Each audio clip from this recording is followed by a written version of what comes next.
হে কৃষ্ণ, যে মানুষ কোনোদিন কারো ক্ষতি করল না, সে কেন এত দুঃখ পায়? এই প্রশ্নটি শুধু আজকের নয়, যুগে যুগে অসংখ্য মানুষের হৃদয়ের গভীর থেকে উঠে এসেছে। অনেক সময় আমরা দেখি যে মানুষ সৎ, যে মানুষ অন্যের ভালো চায়, যে কাউকে ঠকায় না, কারো ক্ষতি করে না, তার জীবনেই যেন বেশি কষ্ট, বেশি পরীক্ষা, বেশি অশান্তি। আর তখনই আমাদের মন প্রশ্ন করে, এ কেমন বিচার, এ কেমন নিয়ম? কিন্তু এই প্রশ্নের উত্তর খুঁজতে গেলে আমাদের একটু গভীরে যেতে হবে। কারণ জীবনের সত্য শুধু চোখে দেখা ঘটনায় লুকিয়ে থাকে না, এর পেছনে থাকে আরো বড়, আরো গভীর কারণ। ভগবান শ্রীকৃষ্ণ অর্জুনকে বলেছিলেন, এই জীবন শুধু এই জন্মের নয়, এটি বহু জন্মের এক ধারাবাহিক যাত্রা। আমরা আজ যা ভোগ করছে তা শুধু আজকের কাজের ফল নয়, এটি আমাদের অতীত কর্মের ফলও হতে পারে। এই কর্মফলই আমাদের জীবনের সুখ দুঃখ নির্ধারণ করে। যে মানুষ আজ ভালো, সে হয়তো এই জন্মে কাউকে কষ্ট দেয়নি, কিন্তু তার আত্মা বহু জন্মের পথ পেরিয়ে এসেছে। সেই পথে হয়তো এমন কিছু কর্ম হয়েছে যার ফল এখন এসে পড়ছে। তাই অনেক সময় আমরা দেখি ভালো মানুষও দুঃখ পায়, কিন্তু এখানে একটি গভীর সত্য লুকিয়ে আছে। ভালো মানুষের দুঃখ কখনোই তাকে ধ্বংস করার জন্য আসে না, বরং তাকে গড়ে তোলার জন্য আসে। এই দুঃখই তাকে ভেতর থেকে শক্তিশালী করে, তাকে আরো পরিণত করে, তাকে জীবনের প্রকৃত অর্থ বোঝায়। মহাভারতের দিকে তাকালে আমরা এর সবচেয়ে বড় উদাহরণ দেখতে পাই।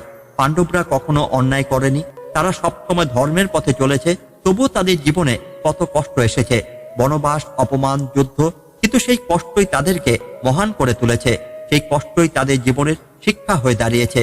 শ্রীকৃষ্ণ নিজেও কখনো বলেননি যে সৎ মানুষের জীবনে কোনো কষ্ট আসবে না, বরং তিনি বলেছেন কষ্ট আসবে, কিন্তু সেই কষ্ট তোমাকে ভাঙার জন্য নয়, তোমাকে জাগানোর জন্য। একটি কথা ভাবুন, সোনা যখন আগুনে পোড়ানো হয় তখন কি তা নষ্ট হয়? না, বরং তা আরো বিশুদ্ধ হয়ে ওঠে, আরো উজ্জ্বল হয়ে ওঠে। ঠিক তেমনই একজন সৎ মানুষের জীবনে যে কষ্ট আসে তা তাকে শুদ্ধ করে, তার ভেতরের শক্তিকে প্রকাশ করে। আরেকটি গুরুত্বপূর্ণ বিষয় হলো, যে মানুষ কারো ক্ষতি করে না, তার মন পরিষ্কার থাকে, সে রাতে শান্তিতে ঘুমাতে পারে, তার ভেতরে অপরাধ বোধ থাকে না। তার দুঃখ হয়তো বাইরে দেখা যায়, কিন্তু তার ভেতরে থাকে এক গভীর শান্তি যা অন্য কেউ সহজে পায় না। আজকের পৃথিবীতে অনেক মানুষ আছে যারা অন্যকে কষ্ট দিয়ে ঠকিয়ে অন্যায় করে সাময়িকভাবে সুখ পায়, কিন্তু সেই সুখ খুব ক্ষণস্থায়ী। তাদের ভেতরে সবসময় এক অশান্তি কাজ করে, এক ভয় কাজ করে, তারা কখনো প্রকৃত শান্তি পায় না। অন্যদিকে যে মানুষ সৎ, যে মানুষ কাউকে কষ্ট দেয় না, তার জীবন হয়তো সহজ নয়, কিন্তু তার আত্মা শান্ত থাকে। আর এই আত্মার শান্তি হলো জীবনের সবচেয়ে বড় সম্পদ। অনেক সময় ঈশ্বর আমাদের পরীক্ষা নেন, তিনি দেখতে চান আমরা কি সত্যি আমাদের আদর্শে অটল থাকতে পারি, নাকি সামান্য কষ্টেই আমরা পথ থেকে সরে যাই। এই পরীক্ষার মধ্য দিয়েই মানুষের প্রকৃত চরিত্র প্রকাশ পায়। যখন একজন সৎ মানুষ কষ্টের মধ্যে তার সৎ পথ ছাড়ে না, তখন সে ঈশ্বরের কাছে আরো প্রিয় হয়ে ওঠে। তার জীবনের প্রতিটি কষ্ট তখন তার উন্নতির সোপান হয়ে দাঁড়ায়। তাই যখন জীবনে কষ্ট আসে, তখন নিজেকে প্রশ্ন করুন, এই কষ্ট আমাকে কি শেখাচ্ছে? এই পরিস্থিতি আমাকে কিভাবে আরো শক্তিশালী করে তুলতে পারে? মনে রাখবেন, দুঃখ চিরস্থায়ী নয়। যেমন রাত যতই দীর্ঘ হোক, এক সময় ভোর হয়, ঠিক তেমনই জীবনের কষ্ট এক সময় কেটে যায়। কিন্তু সেই কষ্টের মধ্য দিয়ে আমরা যা শিখি তা আমাদের সারা জীবনের সম্পদ হয়ে থাকে। হে কৃষ্ণ, যে মানুষ কোনো দিন কারো ক্ষতি করেনি, সে হয়তো দুঃখ পায়, কিন্তু সেই দুঃখ তাকে ভাঙার জন্য নয়, তাকে গড়ে তোলার জন্য। সেই দুঃখ তাকে আরো শক্তিশালী, আরো জ্ঞানী, আরো সহানুভূতি করে তোলে। তাই জীবনের পথে চলতে চলতে কখনোই নিজের ভালোত্ব ছেড়ে দেবেন না, অন্যের মতো হয়ে অন্যায় করবেন না। কারণ আপনার সততা, আপনার দয়া, আপনার সৎমন, এইগুলোই আপনার সবচেয়ে বড় শক্তি। একদিন হয়তো আপনি বুঝতে পারবেন যে দুঃখগুলো আপনাকে কষ্ট দিয়েছিল, সেই দুঃখগুলোই আপনাকে আজকের আপনি করে তুলেছে। কারণ সত্যি ঈশ্বর কখনো অন্যায় করেন না, তিনি শুধু সময় নেন, এবং সেই সময়ের মধ্য দিয়ে তিনি আমাদের জীবনের প্রকৃত অর্থ বুঝিয়ে দেন। তাই বিশ্বাস রাখুন, ধৈর্য রাখুন এবং সৎ পথে অটল থাকুন।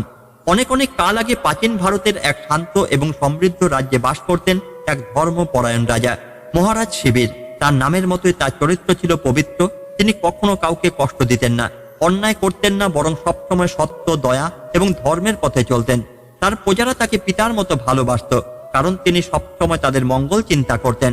মহারাজ শিবিরের একটি বিশেষ গুণ ছিল, তিনি প্রতিটি জীবের মধ্যে ঈশ্বরকে অনুভব করতেন। তাই তার কাছে মানুষ, পশু, পাখি সবাই সমান ছিল। তিনি কখনো কারো ক্ষতি করার কথা ভাবতেও পারতেন না। কিন্তু আশ্চর্যের বিষয়, তার জীবনে বারবার এমন কিছু ঘটনা ঘটত যা তাকে গভীর কষ্ট দিত। একদিন রাজা প্রাসাদের বাগানে বসেছিলেন। হঠাৎ একটি ছোট্ট পায়রা উড়ে এসে তার কোলে আশ্রয় নিল।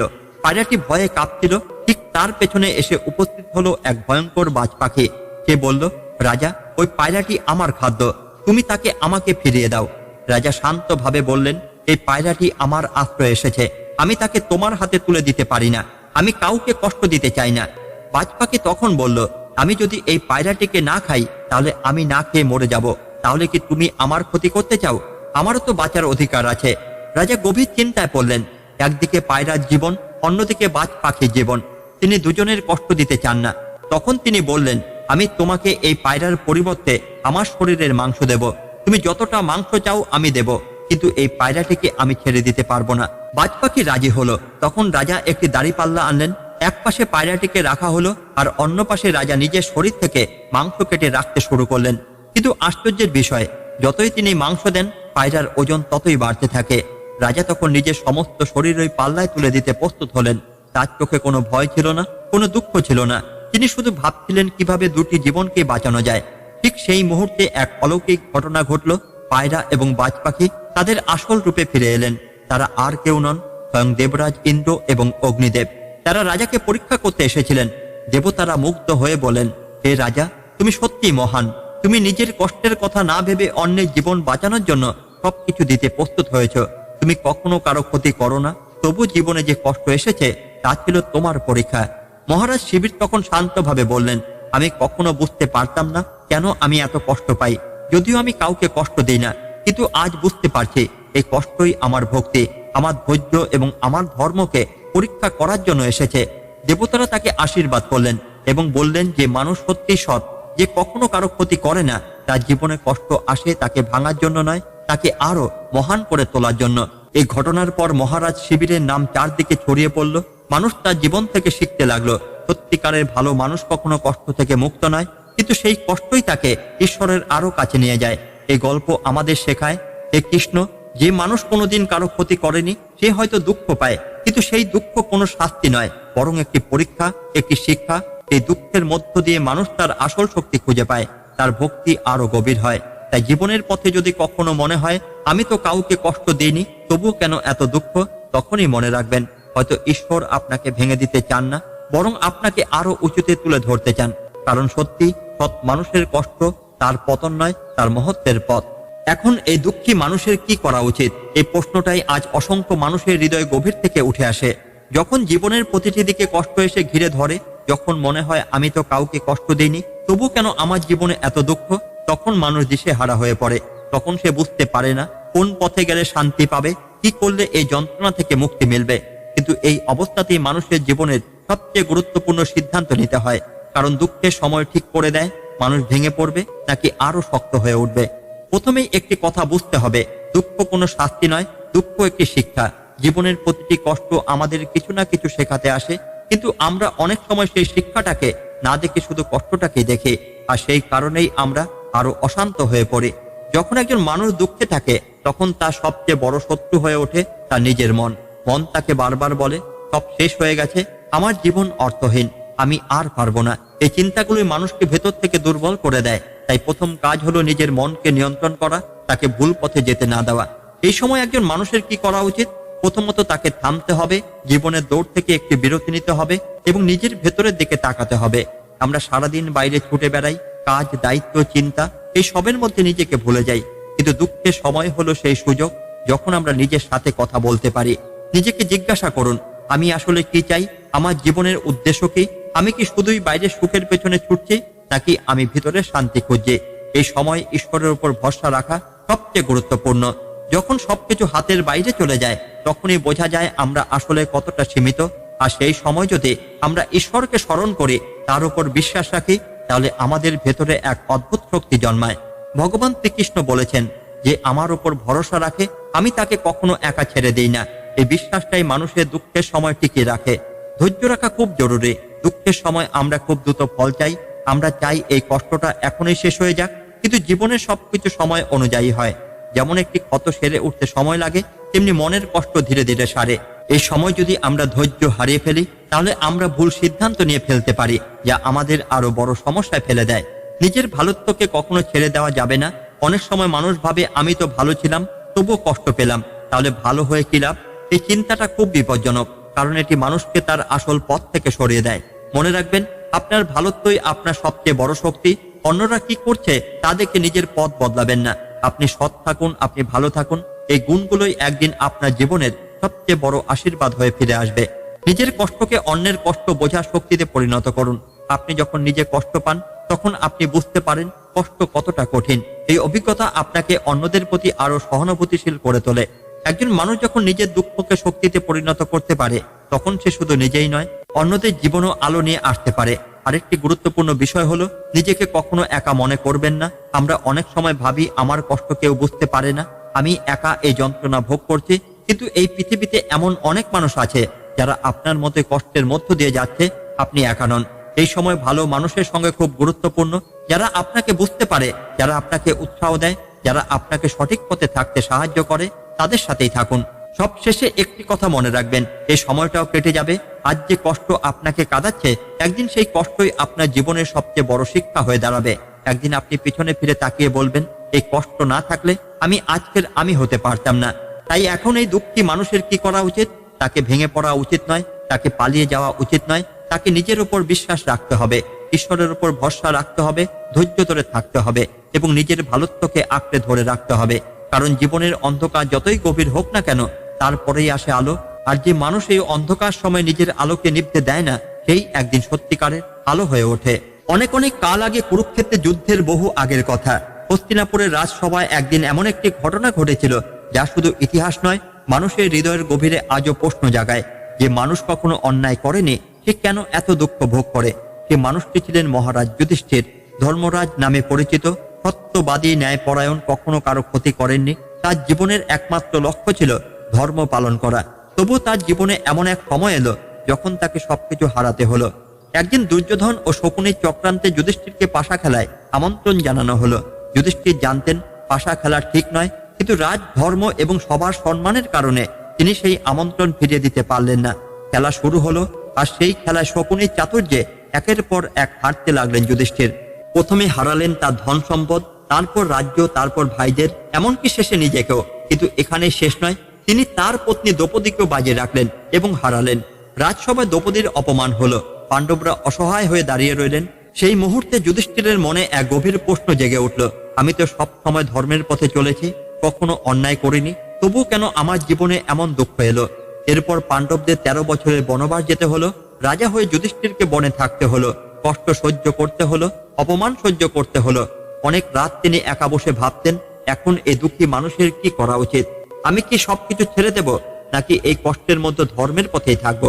একদিন বনের মধ্যে বসে তিনি গভীর চিন্তায় মগ্ন ছিলেন। তখন তার কাছে এলেন মহর্ষি ব্যাসদেব। যুধিষ্ঠির তাকে প্রণাম করে বললেন, গুরুদেব, আমি বুঝতে পারছি না, আমি তো কখনো অন্যায় করিনি, তবু কেন আমার জীবনে এত দুঃখ? এখন আমার কি করা উচিত? মহর্ষি ব্যাসদেব শান্তভাবে বললেন, হে রাজন, এই পৃথিবীতে দুঃখ শুধু অন্যায়কারীদের জন্য আসে না। অনেক সময় দুঃখ আসে সৎ মানুষের শক্তি পরীক্ষা করার জন্য। তুমি যে পথ বেছে নিয়েছ সেটি সহজ নয়, কিন্তু এই পথই তোমাকে মহান করে তুলবে। যুধিষ্ঠির বললেন, কিন্তু এই কষ্ট আমি কিভাবে সহ্য করব? ব্যাসদেব বললেন, ধৈর্য ধরো, নিজের ধর্ম পালন করো, আর ঈশ্বরের উপর বিশ্বাস রাখো। এই দুঃখ চিরস্থায়ী নয়, এই কষ্টই তোমাকে এমন জ্ঞান দেবে যা কোনো সুখ দিতে পারে না। এই কথা শুনে যুধিষ্ঠিরের মন কিছুটা শান্ত হলো। তিনি বুঝতে পারলেন, এই দুঃখ থেকে পালিয়ে যাওয়া নয়, এই দুঃখকে সহ্য করেই তাকে এগিয়ে যেতে হবে। এরপর 13 বছরের বনবাসের সময় তিনি কখনো তার ধর্ম ছাড়েননি। তিনি সবসময় সত্য বলতেন, ন্যায়ের পথে চলতেন, তার ভাইদের সাহস দিতেন, দ্রৌপদীকে সান্ত্বনা দিতেন। তার নিজের কষ্টের থেকেও তিনি অন্যদের কষ্ট কমানোর চেষ্টা করতেন। অবশেষে সময় এলো কুরুক্ষেত্রের যুদ্ধের। এই যুদ্ধে অসংখ্য কষ্ট, রক্তপাত হারানোর পর যুধিষ্ঠির তার রাজ্য ফিরে পেলেন। কিন্তু তার থেকে বড় কথা, তিনি অর্জন করলেন জীবনের গভীর জ্ঞান। একদিন যুদ্ধের পর তিনি বললেন, আমি বুঝতে পেরেছি, দুঃখ কখনো আমাদের শেষ করে দিতে আসে না, দুঃখ আমাদের গড়ে তুলতে আসে। যদি আমি সেই সময় ধৈর্য হারিয়ে ফেলতাম, যদি আমি ধর্মের পথ ছেড়ে দিতাম, তাহলে আমি আজকের এই অবস্থায় পৌঁছাতে পারতাম না। এই কাহিনী আমাদের শেখায়, যখন একজন সৎ মানুষ দুঃখে পড়ে, তখন তার সবচেয়ে বড় পরীক্ষা শুরু হয়। এই সময় তার কি করা উচিত? তাকে নিজের পথ ছেড়ে দেওয়া উচিত নয়, তাকে ভেঙে পড়া উচিত নয়, বরং তাকে যুধিষ্ঠিরের মতো ধৈর্য ধরতে হবে, নিজের ধর্ম পালন করতে হবে, আর ঈশ্বরের ওপর বিশ্বাস রাখতে হবে। কারণ দুঃখ যত বড়ই হোক, তার শেষ আছে।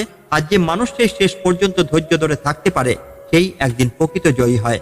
তাই জীবনের কঠিন সময় সবসময় মনে রাখবেন, এখন এই দুঃখী মানুষের কি করা উচিত? তাকে লড়তে হবে, তাকে টিকে থাকতে হবে, তাকে বিশ্বাস রাখতে হবে, কারণ দুঃখের পরেই আসে সত্যিকারের বিজয়। বন্ধুরা, জীবনের পথে দুঃখ আসবেই, এটাই বাস্তবতা। কিন্তু সেই দুঃখ আমাদের ভাঙতে আসে না, আমাদের গড়ে তুলতে আসে। মহারাজ যুধিষ্ঠিরের মতো একজন সত্যবাদী ধর্মপরায়ণ মানুষও যখন এত কষ্ট সহ্য করতে পেরেছেন, তখন আমাদের জীবনেও যে কষ্ট আসবে তা খুব অস্বাভাবিক কিছু নয়। প্রশ্নটা দুঃখ আসবে কিনা সেটা নয়, প্রশ্নটা হলো সেই দুঃখের সামনে আমরা কিভাবে দাঁড়াবো। আমরা কি ভেঙে পড়বো নাকি আরো শক্ত হয়ে উঠবো? আমরা কি নিজের ভালোত্ব ছেড়ে দেব নাকি শেষ পর্যন্ত সৎ পথেই অটল থাকবো? মনে রাখবেন, দুঃখের সময় মানুষের আসল শক্তি প্রকাশ পায়। এই সময় যদি আপনি ধৈর্য ধরে থাকতে পারেন, নিজের বিশ্বাস অটুট রাখতে পারেন, তাহলে এই কষ্ট একদিন আপনার জীবনের সবচেয়ে বড় আশীর্বাদ হয়ে ফিরে আসবে।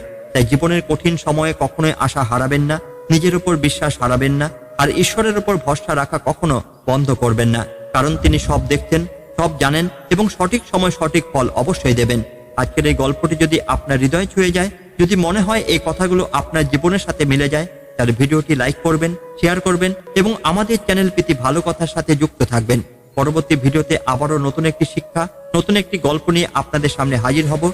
ততক্ষণ পর্যন্ত ভালো থাকুন, শক্ত থাকুন এবং জীবনের যে কোনো পরিস্থিতিতে নিজের সত্য ও ধর্মকে আঁকড়ে ধরে রাখুন। ধন্যবাদ। জয় শ্রীকৃষ্ণ। রাধে রাধে।